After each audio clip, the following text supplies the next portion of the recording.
Think before you act. இதை நீங்கள் உங்கள் குழந்தை விஷயத்தில் கண்டிப்பாக பண்ணணுங்க. உங்கள் குழந்தைக்கு வீட்டில் இருக்கும்போது சளி பிடிக்குது, அவங்களுக்கு காஃப் இருக்குது அப்படின்னா என்னெல்லாம் பண்ணலாம், ஹோம் ரெமடிஸ் என்ன ஃபாலோ பண்ணலாம் நிறைய பேர் கேட்குறீங்க. வாங்க இதை பற்றி நான் சொல்கிறேன். உங்கள் குழந்தைக்கு வீட்டில் இருக்கும்போது சளி பிடிக்குது இல்லைன்னா மைல்டாக காஃப் இருக்குது அப்படின்னா ஃபஸ்ட்டு நீங்கள் பண்ணக்கூடிய safest home remedy hot water கொடுக்கறது மட்டும்தான்.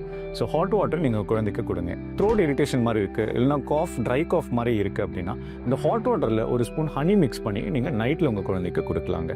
இது மட்டும்தான் உங்கள் குழந்தைக்கு நீங்கள் வீட்டில் செய்யக்கூடிய home remedy which is going to be safe. Other than this, உங்கள் குழந்தைக்கு காஃப் ரொம்ப சிவியராக இருக்குது இல்லைன்னா இரும்பி உங்கள் குழந்தை நிறைய வாந்தி எடுக்கிறாங்க, இல்லைன்னா நைட் டைமில் இரும்பி எழுந்துக்கிறாங்க, ஒரு டிஸ்டர்ப்டு ஸ்லீப் இருக்குது அப்படின்னா அவங்களுக்கு இருக்கிற அந்த இன்ஃபெக்ஷன் ஆனது கொஞ்சம் அதிகமாக இருக்குன்னு அர்த்தம். ஸோ கண்டிப்பாக நீங்கள் ஒரு பீடியாட்ரிஷனை கன்சல்ட் பண்ணிவிட்டு அதுக்கப்புறம் தான் காஃப் சிரப்ஸ் நீங்கள் எடுத்துக்கணுங்க.